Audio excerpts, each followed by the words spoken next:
Hello, everybody. Dan Ward here with the Ward on Sports. We are talking NFC West season predictions. I would love to be out on the West Coast this season with the NFC West and the AFC West looking how they are. It is going to be a lot of fun out in the Western time zone. Now, an interesting thing about this division that, yes, weighed heavily on my answers. Not completely, but I do like this little pattern that we've noticed. Each of the last 3 seasons, the teams have taken one step up in the standings, with the team finishing in first, then finishing in last a season ago. So, what does that mean? It means that the Cardinals finished in last 3 years ago, third place 2 years ago, second place last year. Rams finished in first place last year, second place 2 years ago, third place 3 years ago. You get where I'm going with this. We're not going to follow that perfectly to the T because that would mean that the Rams finish in fourth, and I just don't see that with one of the other teams in this division. But we are taking the Arizona Cardinals to win this division and win the number one overall seed in the NFC. No. Yes, that is exactly right. Arizona Cardinals 7-0, 10-2 last year before losing 4 of their last 5 games, struggling at the end of the season. But I'm here to bank on that first half of the year being who the true Cardinals are. Yes, they are not going to have DeAndre Hopkins for the first 6 games, but I think that'll actually be a benefit to them. They know he's not going to be there for the first 6 games, so they're able to plan for that, and the other wide receivers will be able to step up. Then he comes in healthy, rejuvenated, not taking 6 weeks worth of hits. He'll be able to do more once he is back with the team. Kyler Murray got paid, got a contract, got made fun of for having to be forced to study in the contract, got that out of the contract, yada, yada, yada. He's a stud. He's a baller. He is a good quarterback who cares about the height. He can run. He can throw. He can do it all. So I expect him to have a big season. I think this Cardinals team is hungry to take down the Rams and to take down the 49ers for whatever reason. We'll get to them in a second. One of the big things that helps the Cardinals is that in their schedule, all of the tougher opponents are at home and the weaker ones are on the road. You like that because you play better football at home. You tend to have that home field advantage. So if you're able to beat the tougher opponents at home, you give yourself a better chance to beat them if they are playing you at home in Arizona than if you have to go travel. Now it's a tough team, and in their home environment makes for a tough victory. When you go on the road and face weaker teams, you're susceptible to that trap game, but you're more talented than that team, so that home field advantage for them isn't as beneficial. So I like their way that their schedule is lined up. That is part of the difference maker between them and the Rams, who I have finishing second in the division. I think that the LA Rams take a hit this year because of their lack of depth. They also lost Von Miller, who's just a freaking winner. So that's going to hurt their defense a little bit. Aaron Donald may not be as hungry as he has been in the past to win a championship. He's got it. He's got his defensive player of the year. Maybe he takes a step back. He relaxes a little bit, and that could be the difference. This is still going to be a very good team. Cooper Kupp is not going to have the same type of year that he did last year. The odds of that happening are so low that then brings them back down maybe a game. Stafford, is he 100%? That's a question mark. Lack of depth. If anybody gets injured, they could run into some problems. So I think it's just going to be tough for them to repeat from last year where it seemed like a lot of things went right.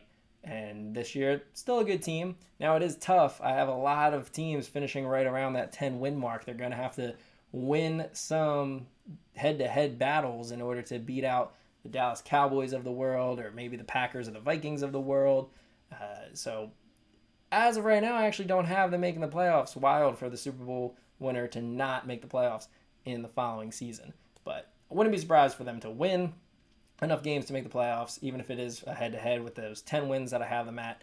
But also could see them missing out. There's something about the Rams. It was really exciting and fun last year. They were hungry. They wanted it. They wanted to prove everybody that draft picks don't matter. And I think they lose some of their magic, lose some of their luster this year. I'm not saying that they're a bad team.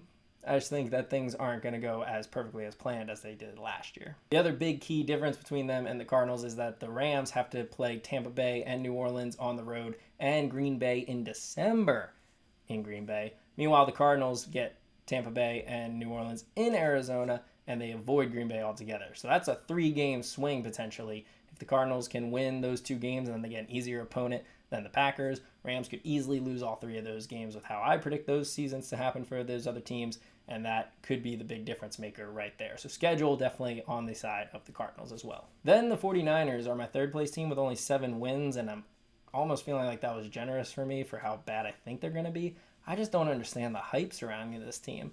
I mean, they're going to have question marks with Jimmy G still on the roster, and they're assuming that Trey Lance is going to be the answer and able to lead this team to the playoffs and even further deep into the playoffs?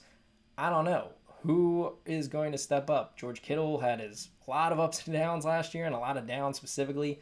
Deebo Samuel, they're not really sure how they're going to use him. He was phenomenal last year and surprised everybody with how great he was, both at the running back position and the wide receiver position. But he comes in a little bit injured, a little bit banged up to start the season. Are they going to use him mostly as running back? Are they going to use him as a dual threat again? Is he going to be able to be as effective now that teams have a whole year of film on him? Or is he going to be able to be as effective when it's Trey Lance behind center as opposed to Jimmy G? Overall, I'm just not excited by this team.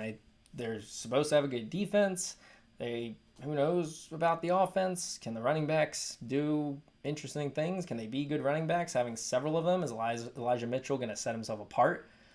I just don't know. Nothing really excites me about this team. I think they are overhyped. I think they're overrated. I think they'll have a fine, solid season. They'll definitely gain some confidence in Trey Lance. I do think Trey Lance is solid, but I don't know if he's the guy for this season. I think he needs time for growth. So 7 wins, solid season, but not as hyped up and not as good as a lot of people are expecting them to be. And then the Seattle Seahawks, I am hoping for fantasy purposes, just focus the offense on DK Metcalf. Otherwise, not sure what to say about them. Rebuilding year for sure for the team up in the Northwest.